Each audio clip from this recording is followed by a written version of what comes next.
I guess we'll start. Jeff, what have you kind of found out?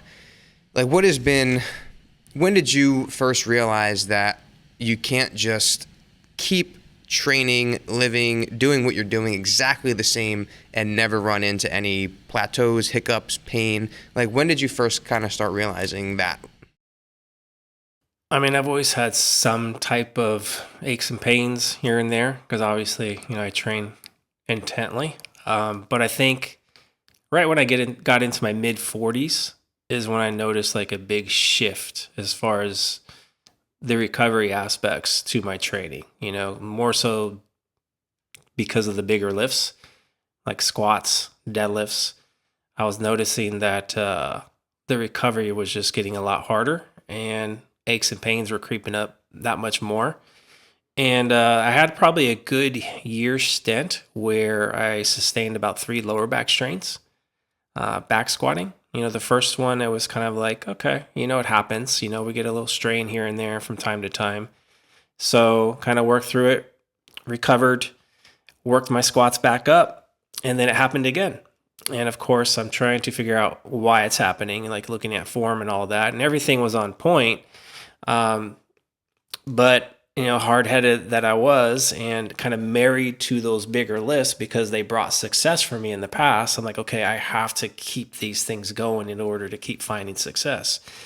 So, long story short, third time around, it happened again. I'm like, okay, I need to change approaches here. But it was kind of like a year-long process of kind of going through this where I realized like, okay, I'm actually going to have to change the approach to my training. I'm going to have to be a bit more flexible and inclusive with other types of exercises and even nuancing, exercises, whether it's controlling rep speeds, number of sets, that type of thing, hand spacing, foot placings, that type of thing.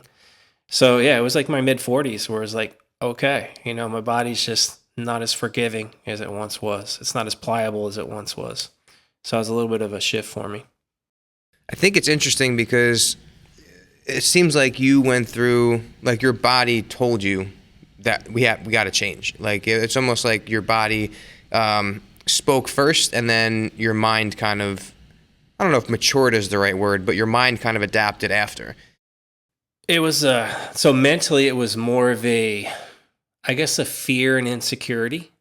Because again, I saw success, like doing like deadlifts and squats, like, because prior to that in 2014 is when I had the most success as a pro bodybuilder. Won a pro show and all that stuff. And, I credited a lot of my lower body development to squats and deadlift because from the years of 2000, all the way up to 2009, rather, those weren't really a staple in my training. And then in 2010, when I started incorporating those big lifts, and I saw a lot of improvement from 2010 to 2014. And when you see success like that, it's hard to, like, it gives you a lot of confidence. So it's hard to let go of like the fact like, hey, I can't do these lifts anymore. Or if I change these lifts, am I going to get the same result? Or am I going to get a worse result? So there was a lot of fear there and a lot of insecurity around that. So that's why it took me three times before it was like, okay, my body's telling me, no, you just cannot do this anymore consistently. So I had to find, other alternatives to my training to try to get, the same, if not maybe even a better result. So it's just like, again, it's like kind of like what I coach other people in, like the fear of the unknown. Like you kind of want to try to embrace that because that's where you're going to learn more. But, it's easier said than done when you're actually going through it.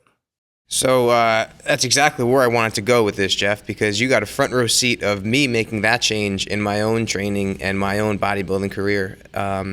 I was at a stage in my life where I was burning the candle from both ends, but then there was like another end coming out, and I was burning it from that end and burning it from another way you could possibly burn a candle.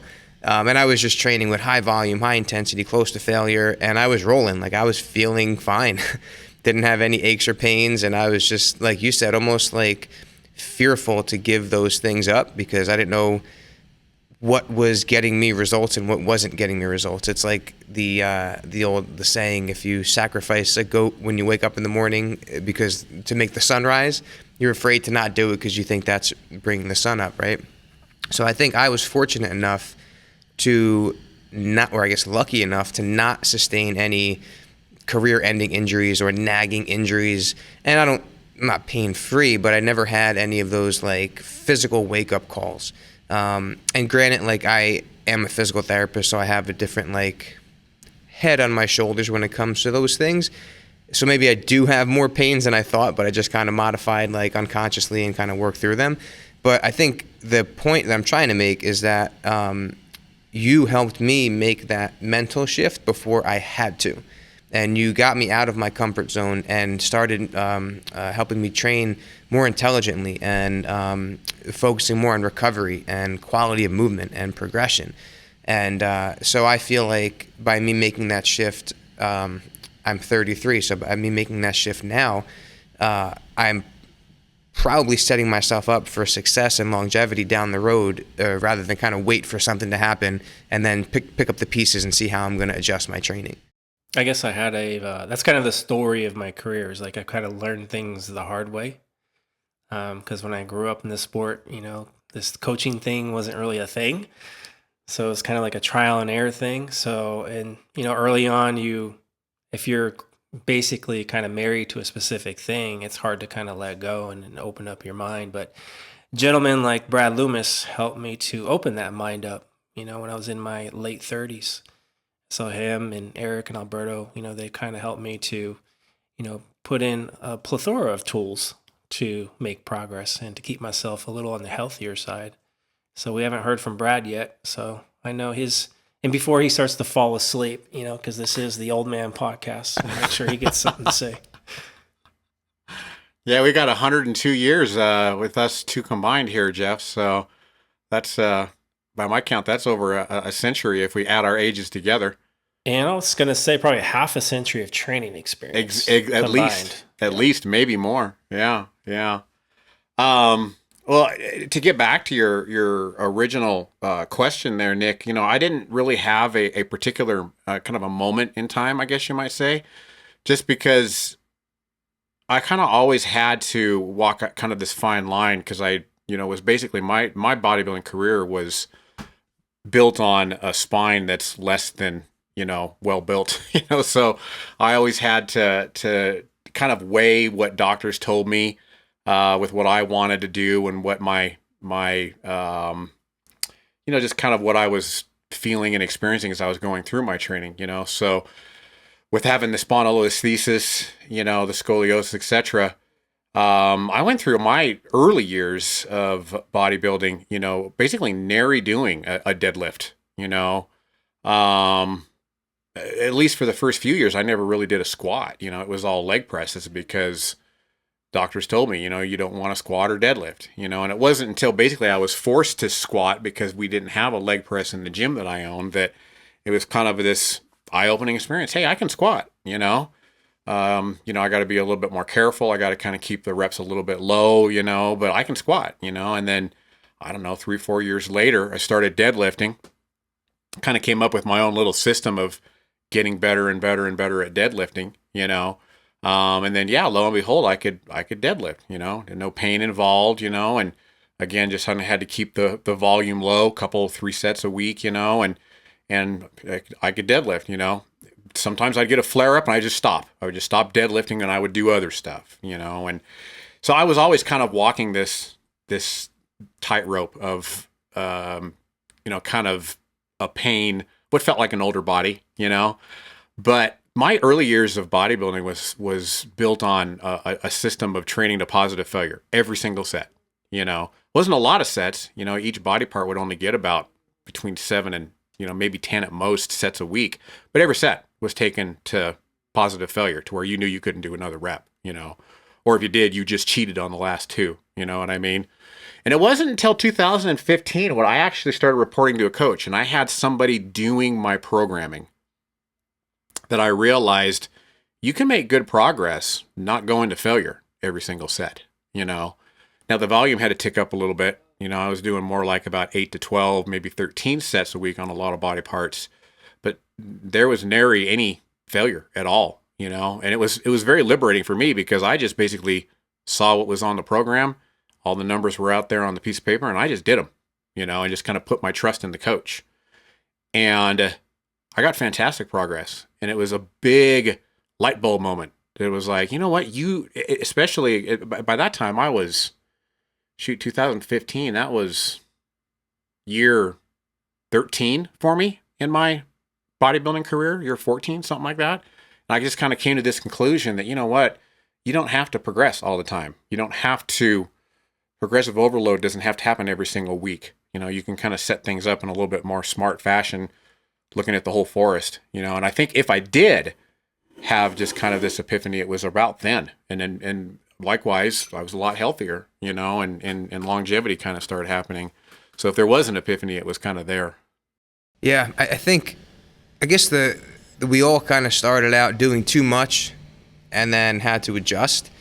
And do you think it's harder to come to that realization the longer that it takes into your career? So like the older that you are, do you think it's harder to be as open to change? Like, what have you guys seen that in with your athletes? Like the younger guys, they're kind of like sponges, like ready to absorb everything, and younger guys and gals.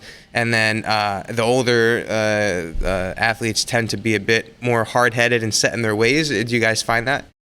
Especially if it's worked for them. Like if they've got really good physiques and they've done that for a while, man, getting through that thick skull is sometimes like, trying to pull your toenails out. That was me when I met the guys in my late 30s.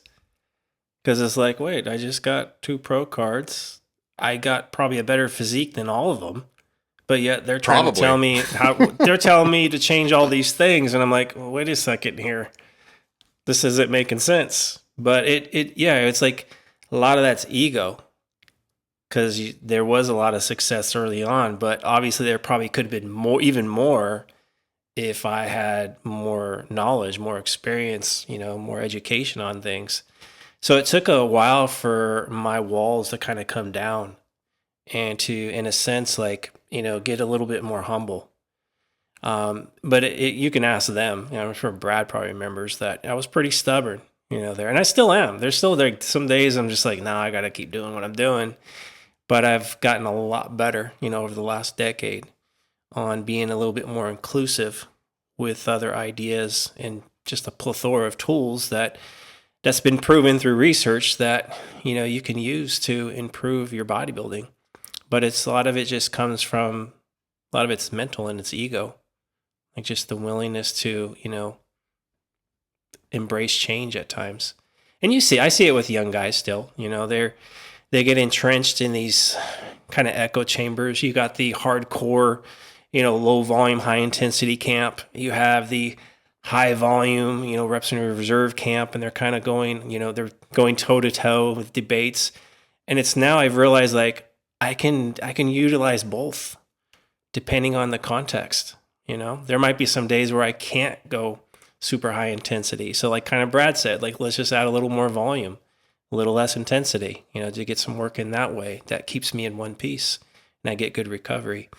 So, we're going to continue to talk, but I can talk for days on like different types of, approaches that you can make progress on. It's just, it starts with the mind though. Like your body's going to follow whatever your mind's going to do. And sometimes it doesn't follow. Like your mind, like in my case, like, hey, I want to squat, I want to keep squatting. Body's like, nope, not anymore. You're not. So you have to, in a sense, train your mind before you start training your body. I think that's really where I wanted to go with this next. Because did I sound smart right there? I think I did. You had a couple of good Instagram squares of quotes in there too. It's got to be the mug of beer.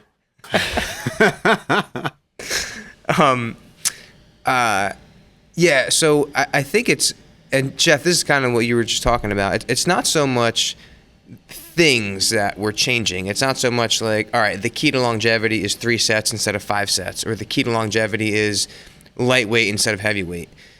I think what we're trying to get to here is that the key is having a toolbox and having like a frame of reference and having a map almost.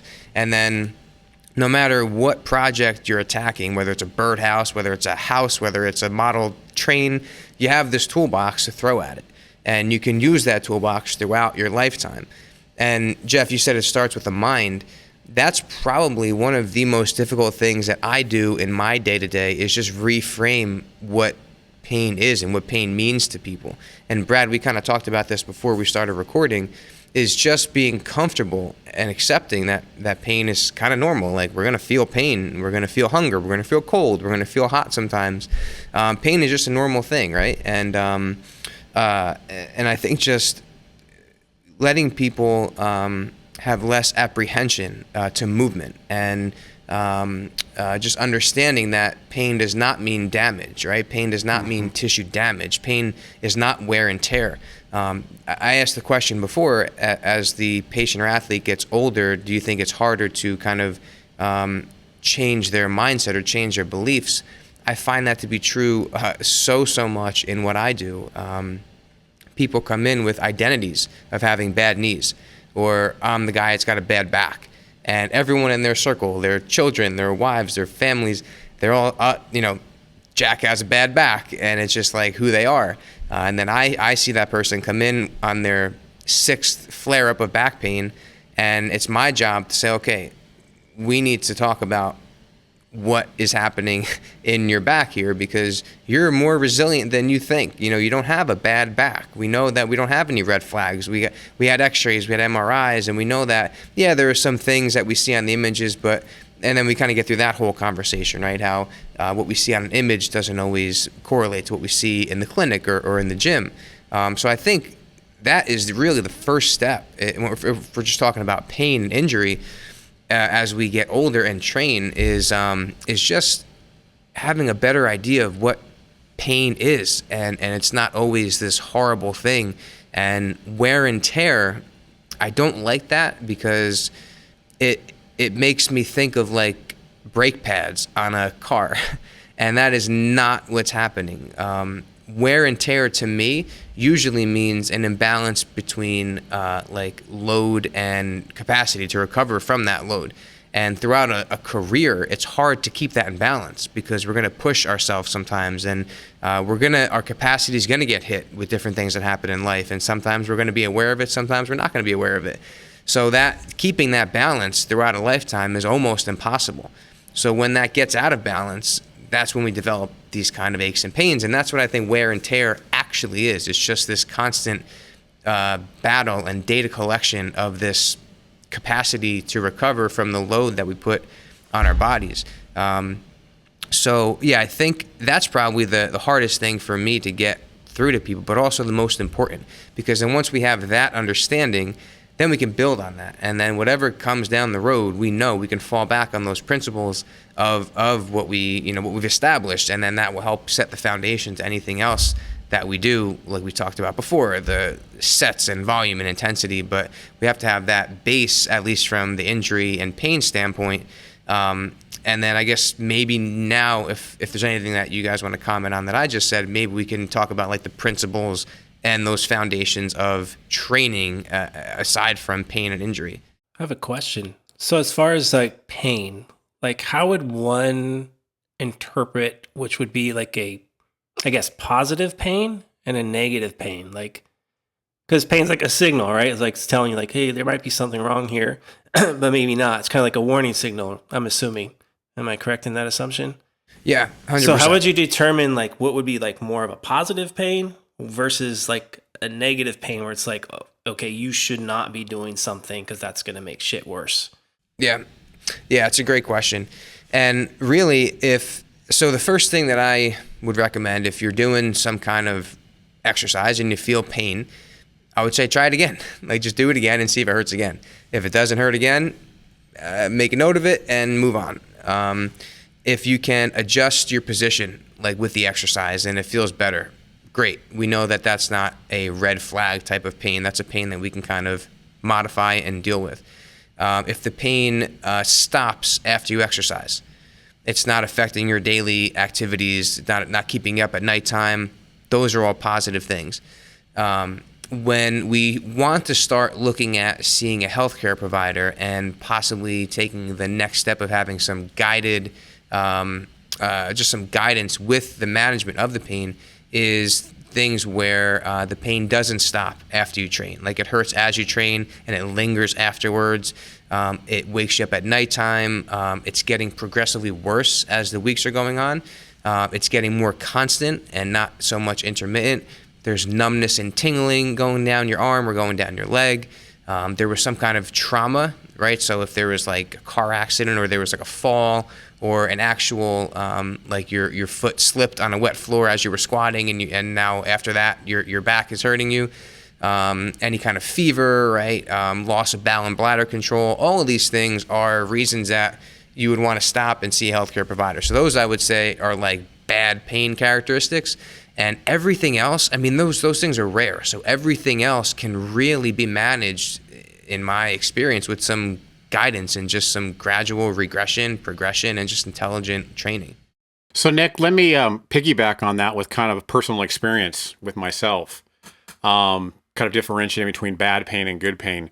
So first of all, 3 times now since I've turned 50, I've had pain that coincides with an audible sound, a pop, or a snap or something that I could actually feel it like kind of pop or snap. And so I would interpret that as usually a strain, a pull, a tear, something like that.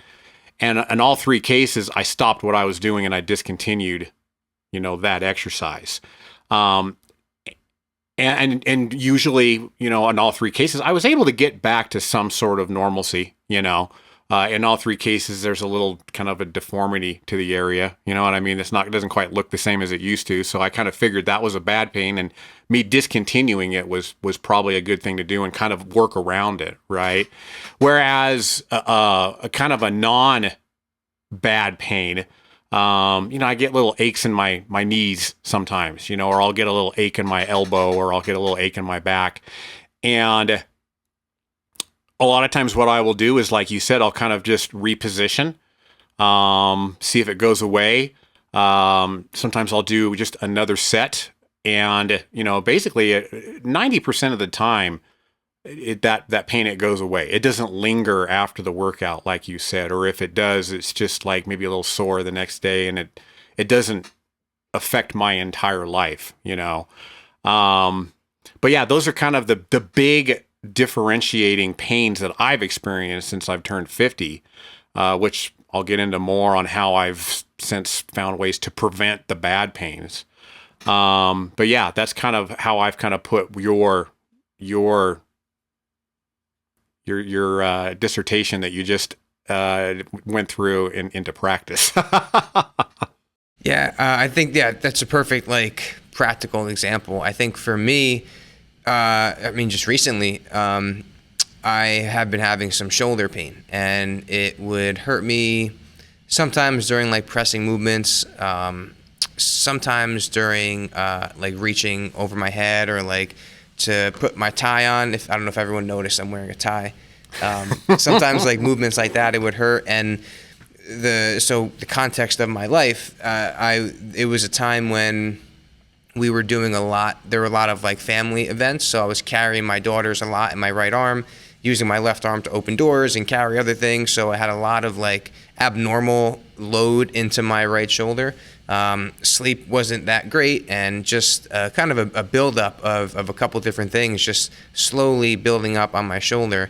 And how I said it, kind of if the pain gets worse or gets more sensitive or gets to be more and more, the frequency gets higher that you feel it. That was happening to me. I started feeling it through some daily activities, and if I slept on it wrong, I would feel it again. So then I had to just pull back on some of the load I was throwing at it. So I would start holding my daughter in my other arm.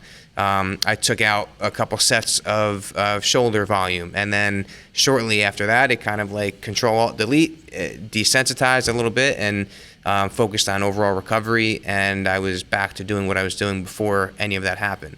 But just that mindset, going through that process, okay, this isn't a red flag. This isn't something I need to stop my training completely.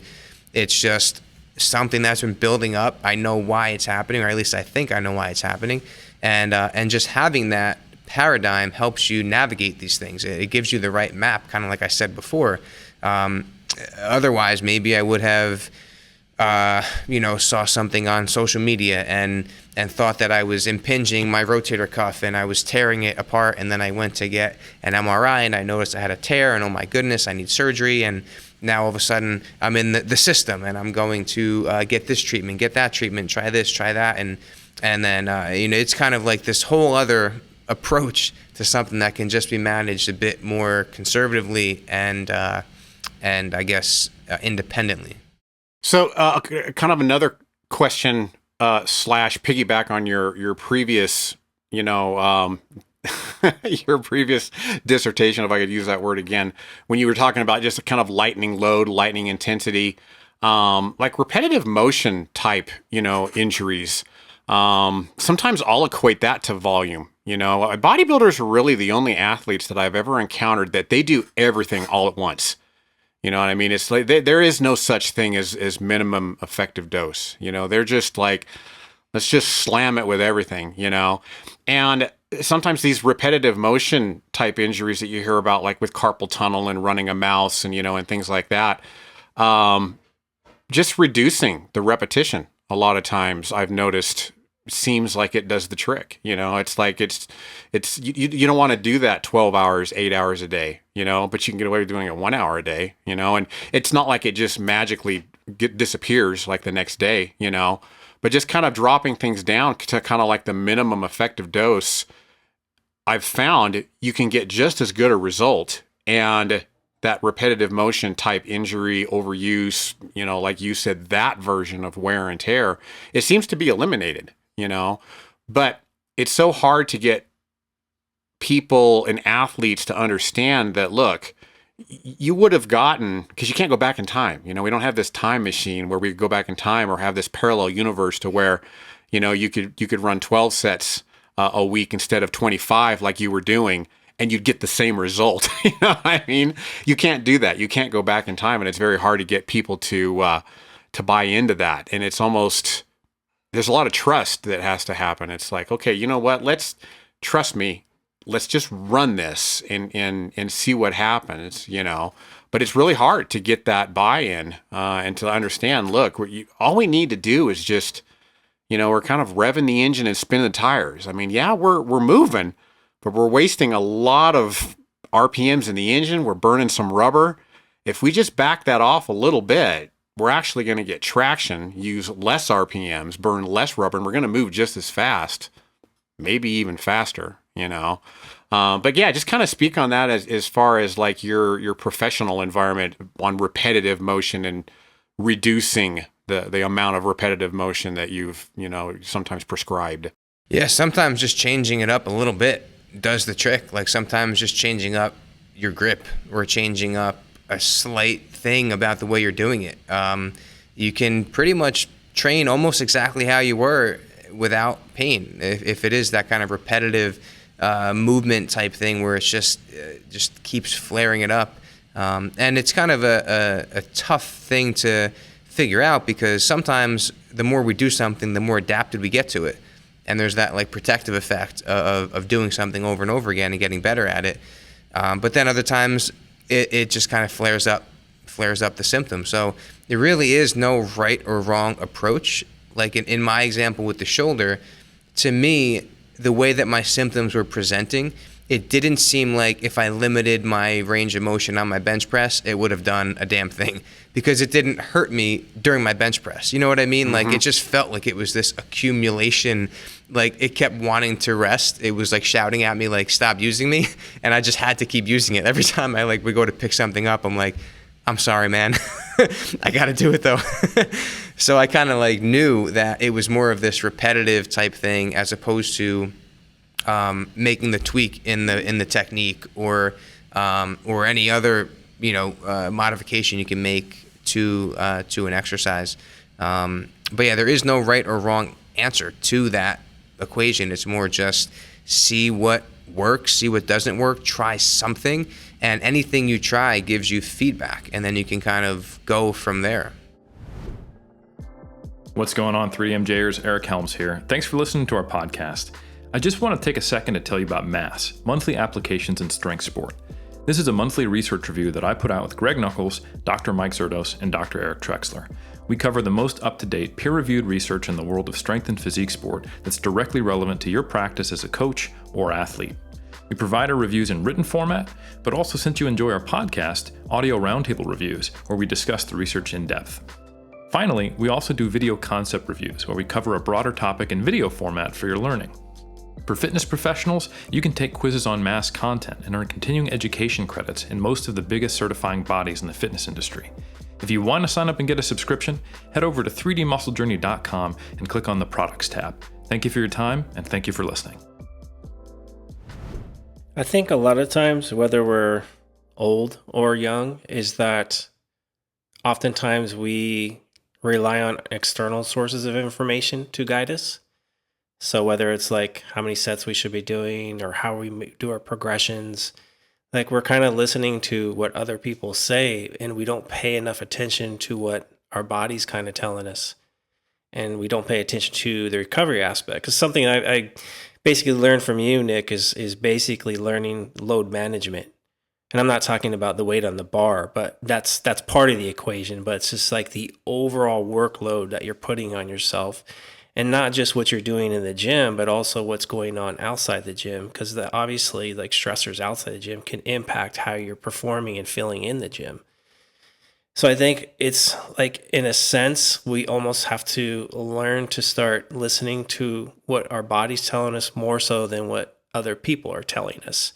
You know, we can look at what other people are saying. It's like a general recommendation. Okay, I need X number of sets, whether it's, the 10 to 20 or the 12 to 20 or whatever it is. But there's nothing wrong with starting on a low end of overall workload, because it's easier to interpret when there's not a whole lot going on.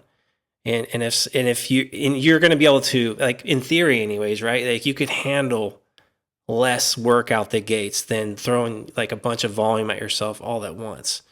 So if you start on the low end, it's almost like you can get a good sense, and it's conservative. And if you're recovering exceptionally well, you have no aches or pains, you got good energy, you have no resentment towards the gym at all, you're excited about it, and you're well fueled, and then, okay, maybe you can do a little bit more work. But don't, just all of a sudden just throw a bunch of workload on there. It's like, just start really slow and taper it up. Maybe it's just adding a set or two or increasing the load a little bit, and then just running with that for a little bit and see what the response would be. But we're just so, like, a lot of people are just either quick to just go a lot all at once, or they're very fearful. Like Brad was saying, like, okay, let me actually drop overall workload down, because a lot of it's fear-based, or it's insecurity, because, this guy over here told me I need to do this much volume, and if I don't do that much volume, then I'm not going to be making my max progressions. Well, if you're constantly in a state of, trying to like prevent all or get over all of these aches and pains, your training's probably not going to be all that productive anyways, even though you're doing a ton of volume or a ton of workload. So maybe you need to drop things down and give your body the rest that it kind of is asking for it. And nuancing the training, like you said, Nick, like that's something that I've done here recently. Like, I incorporated some overhead pressing on a Smith machine, a little bit of a narrower grip so my shoulder don't get as much stress. And I've been doing it off safety arms. So that way I kill momentum. And so that's been kind of allowing me to put that overhead press back in there. But I didn't start out like, hey, let me throw a bunch of load on there. It was like, let me start with the bar and just do a bunch of reps with it and just get comfortable in the movement first. And then from there, I've been gradually adding a little bit of load, but very conservatively. But I think people, again, I think just what I'm trying to say is, like, pay closer attention to what your feedback is, like what your body's kind of telling you, and don't be scared to do less. Especially if it means your overall training quality is going to be higher, and if there's less irritation there, like, you're going to move yourself a lot better as you move forward. Yeah, that's great that you mentioned that, Jeff, because I did that and it's not like just beginners need to do this. You could do this in the middle of your bodybuilding career, really. 2019 and kind of early 2020. I went through something that I called myself the Great Reset, where essentially I just dropped my volume way down. You know, I was getting between, and not only did I drop my volume way down, but I also started spreading apart the frequency. You know, a microcycle would take like 8, 9, 10, sometimes even 12 days, you know. Basically what you said, Jeff, was dropping that volume down to kind of like the bare minimum. And I found that I really, really enjoyed that, you know.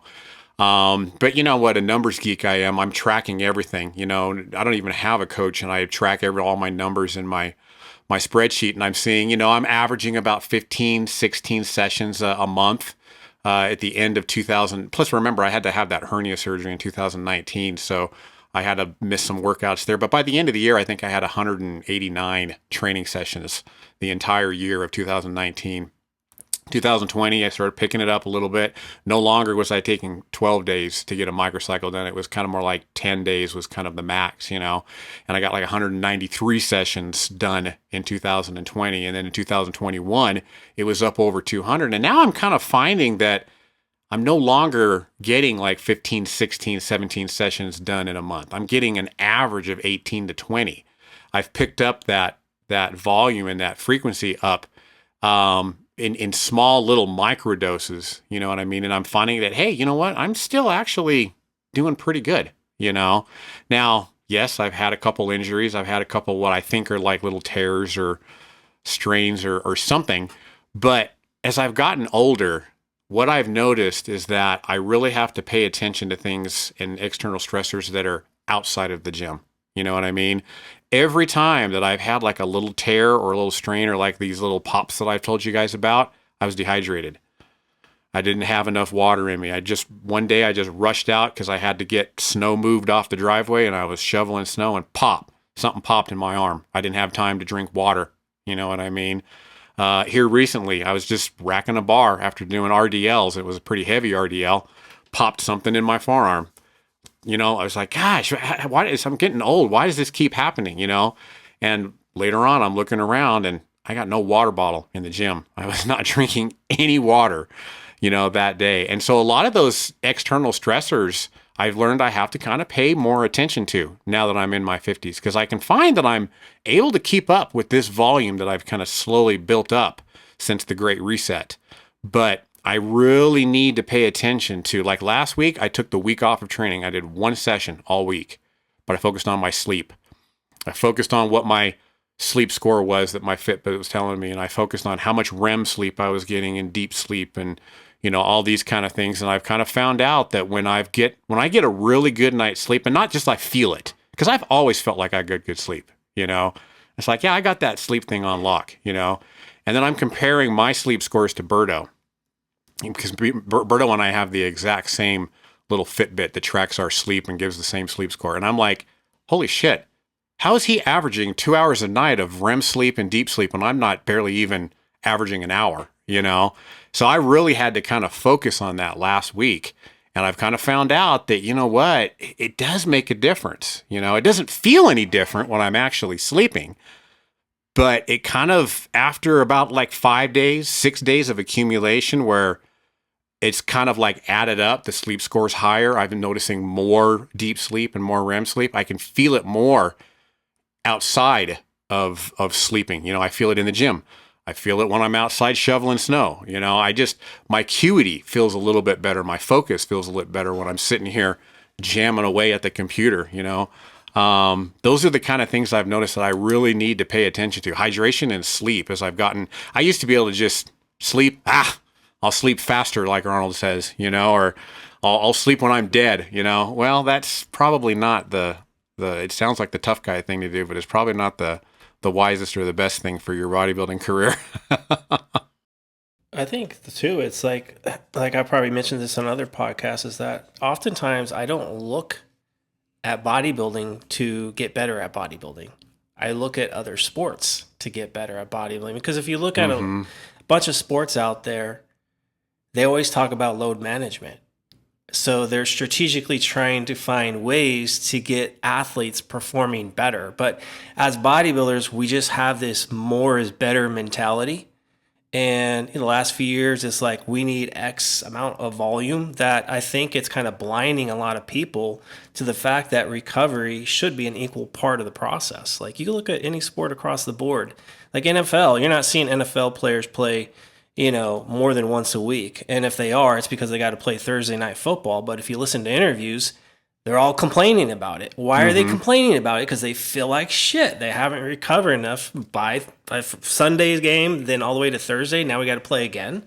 Like no one wants to play that Thursday game because they know they're not going to get as much out of themselves, and they're going to be a little bit more at risk probably for aches and pains and injuries. So it can go across any sport. It's almost like they think from that perspective, but as bodybuilders, again, it's more and more and more. So now that I'm diving into another contest prep, like I'm really like, and I'm going to talk about my training in an upcoming vlog. So I don't want to, well, actually this is going to come out after that. So I'm good. But basically what I'm going to do is I'm going to train no more than 2 days in a row. If anything, I'm training 3 days a week. So it'll be like every other day and I'll have 2 days off. And the reason is every time I step foot in the gym, I want to make sure that my body's ready to perform. And I am minimizing aches and pains. I have good energy, and keep in mind, the overall demand is going to be up from where I'm at now because I'll be in a deficit. So you factor in overall demand, overall stressors. You got the deficit, you got the training itself. If I have to, start incorporating more steps, of course, there's always going to be some type of life stressor there. That's just life. So for me to like, hey, I'm going to try to force more training volume in under those conditions, it's probably not going to bode too well.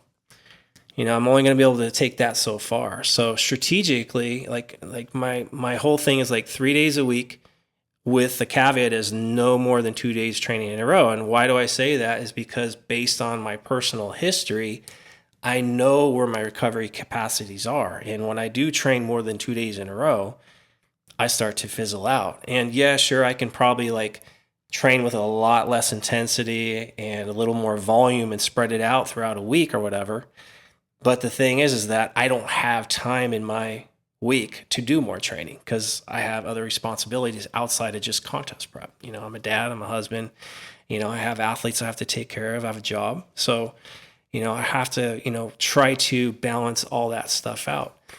But again, I think, it's just a lot of times when especially online, is what I see is just like, you just have like, the people on social media, the content producers, they're not, in a sense, thinking from this type of like real world perspective. It's more like, here's a prescription, and they just throw it out there without taking any consideration into individual context. So I think that's an important thing to kind of touch on. Well, and you really kind of hit the nail on the head, Jeff, like even years ago when you talked about supply and demand. When you've got an athlete that normally maintains their body weight, at say, I don't know, 2,500, 2,700 calories, and now we're giving them 1,800, what did feel like adequate volume at 2,500, 2,600 calories is way too much for 1,800, and you have to adjust training accordingly. There's nothing wrong with dropping volume down because what volume is now feels like what more volume felt like at 2,800 calories. This is not 2,800 calorie athlete anymore. This is 1,800 calorie athlete. And so if we're talking about elder people or older, however you want to say it. Then I was just about to get to that. It's just like the dot score in powerlifting, this is no longer 42-year-old Jeff. This is 51 year. I almost said 40, Jeff. I almost gave you way too much credit there. I wish. This is 51-year-old Jeff, and so we've got another variable, this is now whatever Jeff's calories are, 1,900 calories, whatever. 51-year-old Jeff, he can bring volume down and it's going to feel and be just as effective at this age at these calories as when he was 42 and at more calories. We have this person that is evolving and changing, and more is not better, we have to always take into consideration all of those other things that basically preclude our performance in the gym. It's just like I found out, when sleep is down and maybe hydration is not as good as it needs to be, I don't want to use the term auto-regulate, but I've got to manage my demand to that supply that I'm giving it. I got to bring volume down. Maybe I got to take away sets of compound movements on my squats and actually just do the safer isolation movements like leg extensions. These are all things that I've found to be invaluable, not only with dieting athletes, but just older athletes. Okay, we can still get 10 sets of quads in, but we can't do 10 sets of squats anymore. We got to do 2 sets of squats, 6 sets of leg extensions, and then 2 sets of split squats or lunges or belt squats or something else. You know what I mean? So yeah, these are all things that in my opinion, they almost have to happen, not only as you get older, but as you're evolving and the person is changing when you're going through a bodybuilding prep. You probably felt it, Nick. I mean, 140-pound Nick didn't feel like 180-pound Nick, and you had to adjust accordingly. Yeah, for sure. Man, you guys touched on so many awesome points, and I think one of the analogies that I like when it comes to these kind of things is think of it like a big bucket, right? And everything gets put in the bucket: sleep, stress, hydration, water, load, step count, caloric deficit. Well, maybe the deficit would go into my next part of this, but so we can reduce the things going into the bucket, or we can make the bucket bigger, right? So we can kind of approach it in 2 different ways. So when it comes to strictly like pain, usually we make the bucket bigger by doing some kind of load and doing some kind of movement that builds resiliency, right? So we make that bucket bigger. But just like you guys are talking about, there's so many factors that get thrown into that bucket that can impact. And Brad, you had a great point. The bucket's never the same. It's always changing, right? And so it's kind of like you set the water in the shower. I use this analogy all the time, but you put it somewhere that seems logical and you feel it and you adjust it and feel it again and adjust it and feel it again.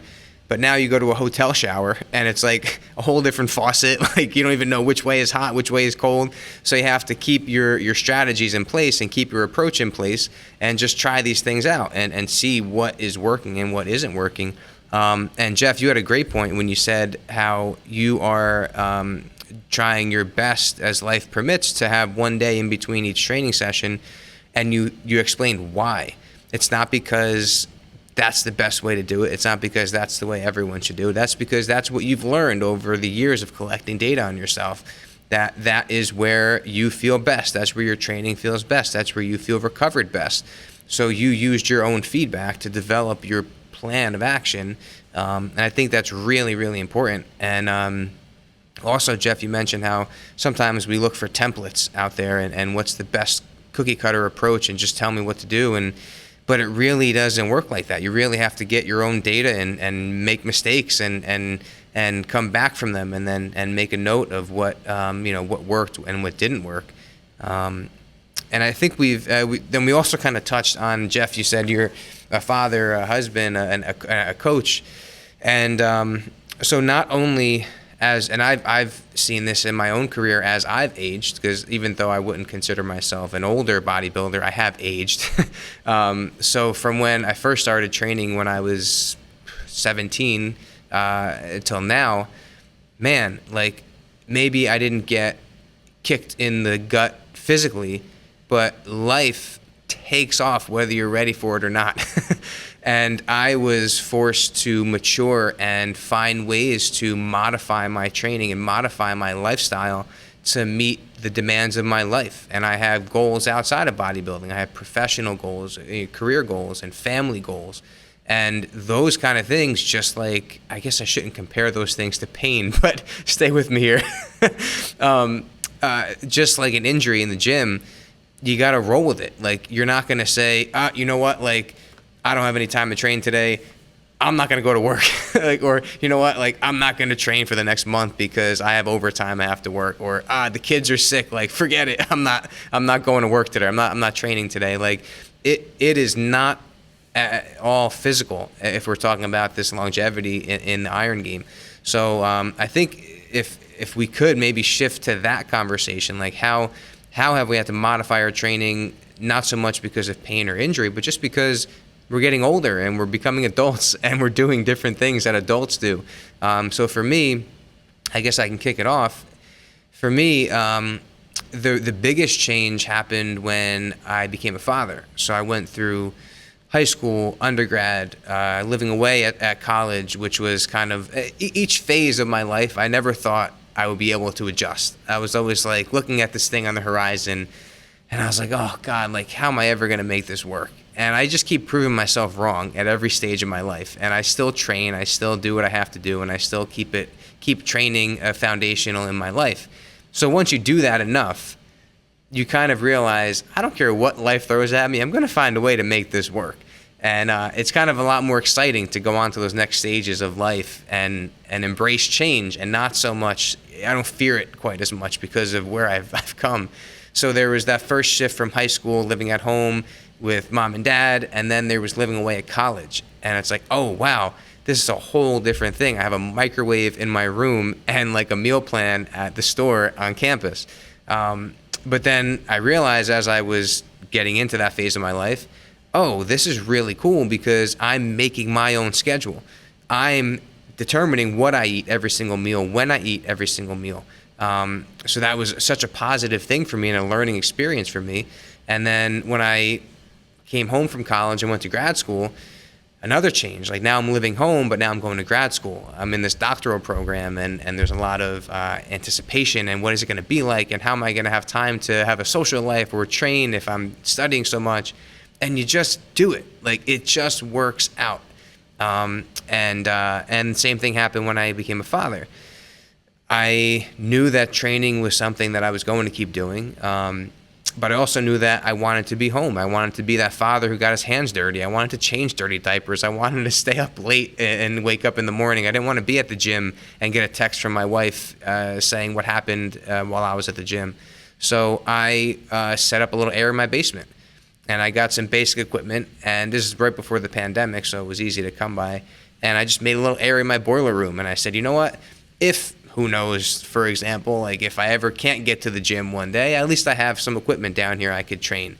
And sure enough, the day that my daughter was born, I never went to the gym after that. I just trained in my basement, loved it. But in the beginning, I questioned, how am I going to do this? Like, how am I going to train in my basement? Like, I don't have my hack squat machine with like the squeaky thing on the end, or like those machines that I like, or that one thing that I do all the time at the gym. And I just keep proving myself wrong. And man, it really is similar to, like I said, to pain, because when you deal with injury or pain and you overcome it and you do these modifications that we're talking about, and you sit in the pocket and just roll with it, and you don't stress out about it. You don't let it mentally fatigue you and emotionally kind of knock you off the rails. You get that mental resiliency, and then next time something happens, you have that confidence. Like, man, I've been here. Like this is all you got. Like I've been here. Like this is nothing. Like I got this. So yeah, I think that's been something for me. Like I said, I wouldn't consider myself old, but I've definitely gotten older and have been a bodybuilder through all phases of my life. I would say from a child to a man, and bodybuilding has always been there, and I always plan on it to be there. Yeah, it's important enough too that you made it happen, right? Because that's the same thing I've found. It's a very similar situation to you, Nick. It's important to me, and when it's that important to you, you're going to find a way to make it happen. Whether it's something simple like I want to squat, I figure out ways to squat. I make this weird belt squat machine out of my equipment that I have at home. Like when life got real busy, I needed to start training at home. And yeah, I mean, it's important enough that you figure out ways to do it. There's many videos I've got where I'm training outside, in the frickin' snow. Not very sustainable. So I turned one of my bedrooms into my gym, just like you with your boiler room, And I see that a lot in clients as well. You can really tell the clients that it's really important to them, because they reach out for help, Hey, you know what, coach, I this is important to me. I've got this injury. I've got this life circumstance. I've got whatever. help me through this, and then we'll meet up on a Skype and we develop a plan, to get them through this. As opposed to I'm not going to judge them, but there's clients that it's not as important to them, something that they'd like to do, but there's other things in their life that are more important. And they're just like, you know what, coach, I'm just going to let this thing go. Or my focus has been, redirected to something else. You know what I mean? And there's nothing wrong with that.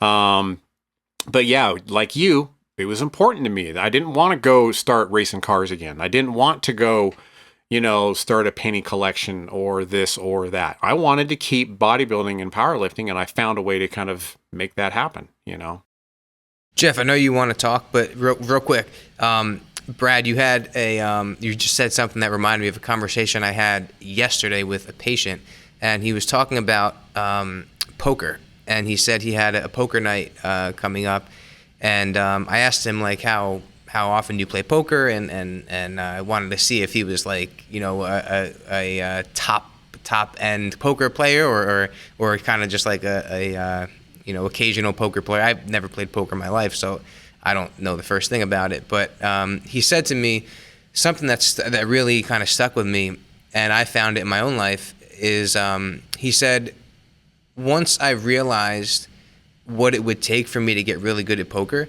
I realized that I could do it, but I didn't want to do it. He just didn't have it in him to do it. He could see it, and he knows he knew what he had to do, but he just said, you know what, like it's not something that I want to devote time to right now. And that was similar to me. I thought I was going to learn to play guitar, but I realized that can I do it? Yes. Am I going to devote the amount of time necessary and possible financial investment into some lessons? And no, I wasn't about to do that. It wasn't that important to me. So yeah, those clients or athletes that say like, you know what, I think I'm gonna back out. Like life is getting a bit too fast paced for me. I just became a new dad. I had got a new job. Like I don't want my story to sound like if you pull back from bodybuilding, you're weak, because that's not what any of us are saying. That was just something that I always wanted to keep in my life. But yeah, I think going through that poker process or the guitar process and saying like, you know what, I could do this, but I just don't have it in me right now, or I just don't want to pursue this right now. That was the exact same thing with me in the Great Reset. In 2019, I had just got done with a great powerlifting performance in 2018. I wanted to compete in powerlifting in 2019, but I could not devote all of my time and energy to that. It was kind of one of those things where I needed to go through this lower volume, this lower frequency phase if I was going to keep it in my life at all, So yeah, that's kind of like the same thing. I'm not being judgmental. I just, that it's life, and there's nothing wrong with that, and that's, if someone was to judge me, I would say the very same thing. I'd be like, you know what? I wanted to compete in 2019. I just couldn't do it. I had to let it go until, such time that I could start getting everything lined up again and getting my ducks in a row. Jeff, we know that you've been kind of chomping at the bit to get in there again. So you guys want me to talk, don't you? Huh?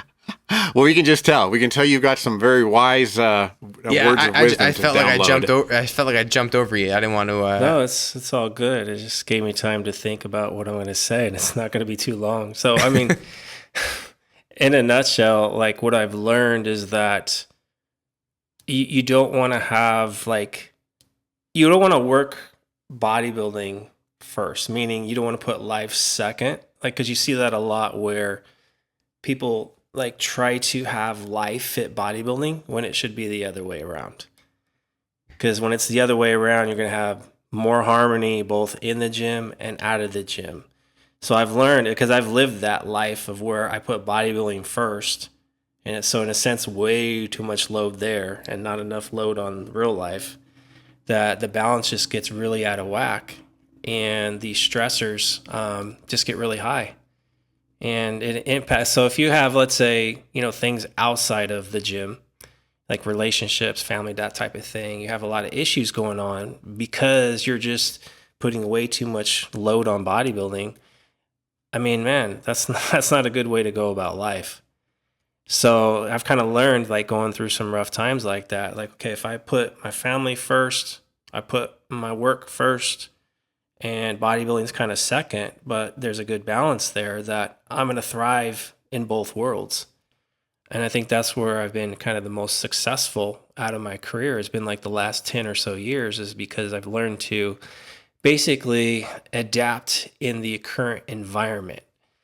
So personally, a little bit of a pet peeve, or a little rant I might do, is that it frustrates me when I see younger bodybuilders conforming to certain ways of doing things. Like in a sense, they're kind of in this, they get stuck in this echo chamber of like, this is how you're supposed to do bodybuilding. And what doesn't get talked about a lot, and I hear this from as a coach sometimes, is that personal lives start to kind of, they end up not being so great, because like you said, Brad, maybe you're in the gym for 3 hours or 2.5 hours, and you're getting texts from your significant other. You're in a sense, you're causing a lot of stress at home because you're putting the gym first. Well, a lot of that comes from, like, I have to conform to this mold of bodybuilding. And I think it's like, you have to assess what your current environment is and try to balance it out. And the only time where I haven't seen really good progress or like atrophy is when I don't train whatsoever. Like, I've had long layoffs where it's like, okay, now I know what atrophy really looks like. It's because I'm not training at all. But even if I did one training session a week, like if that's all the environment calls for, and if it's intentful, let's say it's a full body session or something like that, muscle ain't going anywhere.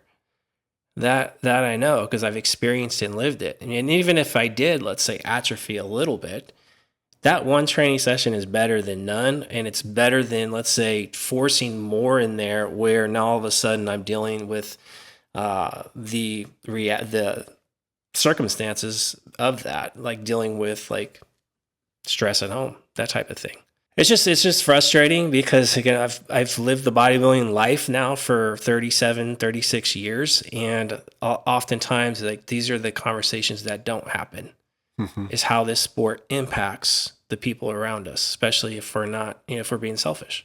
Yeah. And piggybacking on that, Jeff, I think a real big pet peeve of mine, it's a little bit different, but in kind of the same type of a notion.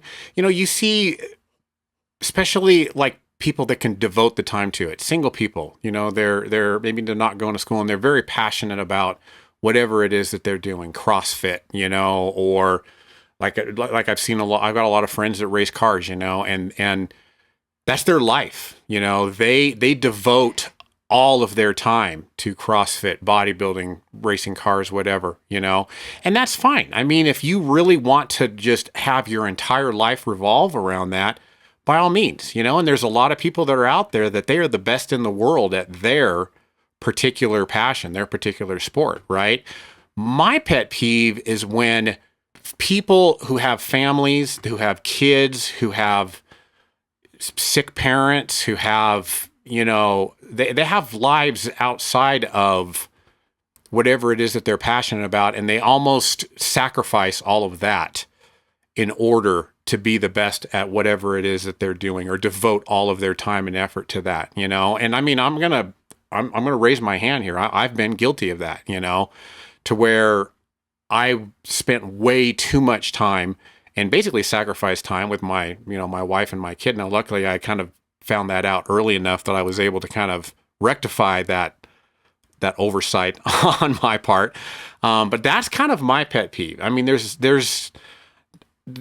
don't make it sound like we're being judgmental. If you want to be the best at whatever your craft is, and you're going to live your life around that, more power to you. You're probably going to be very, very successful.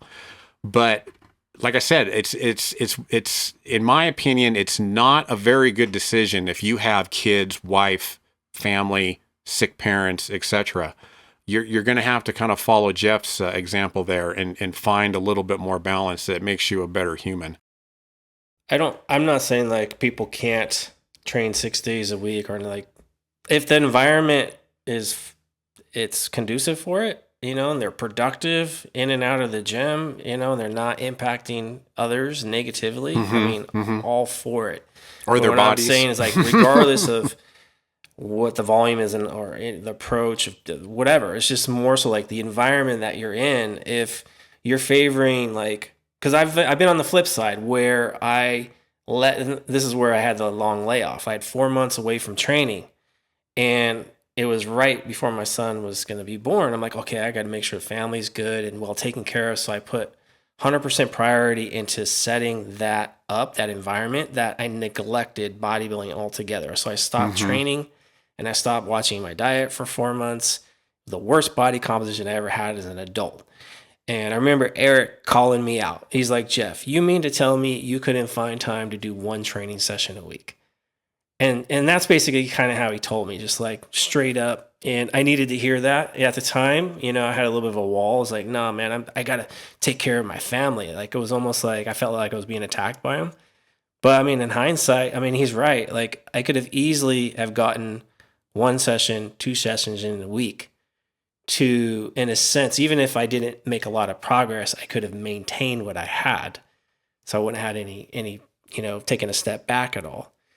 But again, it's like you have to kind of see where your environment is at and try to balance it out. Like, okay, how much of my energy can I put in this bodybuilding right now without it impacting the other people? Or how much can I put into like other things I got going on in my life where it doesn't negatively impact my bodybuilding? Because obviously as bodybuilders, it's important that we're striving to better ourselves in the gym, physically, and all that. So there has to be some type of balance. So it's definitely not a judgmental thing if someone's like putting more energy into bodybuilding versus the other aspects of life, as long as it's not negatively impacting the other people. Yeah, I think as we kind of getting into the theme here of training as we age, I think, Jeff, like you kind of said there, it's important to understand that as life throws other things at you, it's okay to put bodybuilding first sometimes. Like, it's okay to say no to some things. Like, it's okay to, you have to be confident sometimes in saying no, because if you say yes to everything, you're just going to be spread too thin and you won't be present with your family. You won't be present. The workout will take a hit and different your work will take a hit. So sometimes it is that learning experience where you have to be confident in saying, and maybe that comes down to communication, right, with your spouse or with your job or with your parents or anything like that. Maybe you let them know, hey, I'm going to devote this time on this day to this thing, but then I will be there, be present, and be there, full steam ahead at these other times. So it's tough. It's not always, put family first always or put this first always. It's definitely a learning experience where you have to sometimes put bodybuilding first and sometimes put family first. And I just had a conversation with my wife. I'm like, look, I got to be an athlete. It's one, it's like I'm getting ready for shows. 2, like it's part of my job. Like, I was like, hey, I need to train 3 days a week. This is the time I need to train and I need to be stress-free doing it. So kind of just letting her know, like, hey, this is what I need. And, of course, she's like accommodating to it. But, it's not like, because I know people in the past, like they hear me say balance, they almost think it's like I'm soft towards bodybuilding, which is not the case. It's more so like, okay, I'm trying to, fit the mold between life and bodybuilding, trying to be productive with both at the same time. It's hard and it's always changing. Like it's a dynamic, it's ongoing. And I'm still like trying to learn and get better at it. I think the most important thing that we've kind of touched on when it comes to pain, when it comes to balance, when it comes to anything, is knowledge truly is power. For me anyway, that's what I found is the only reason I had the confidence. So the bodybuilder in my early 20s who was super focused, super obsessed, post-workout window, everything like by the books to the magazines. I almost forgot about that, Nick.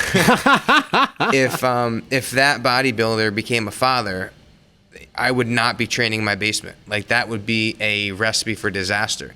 But over the years, I've learned more and more, and it was the knowledge of training that allowed me to be comfortable with doing a set of deadlifts putting the weight down, going upstairs for 10 minutes to do what I have to do, coming back down and finishing the workout, not having a post-workout shake right after the workout, going to help get the kids dressed, and then come back down and have breakfast. So it's like that flexibility only comes with knowledge and confidence. And that is something that, of course, Jeff and all of 3DMJ, before I was even on the team, that's why I'm so honored to be in this position, because we create that, we give that knowledge, and we help athletes kind of progress through their careers and their lives, and give them the confidence to do those kind of things, like train in your basement and compete in the year, and put a damn good physique on stage. And I think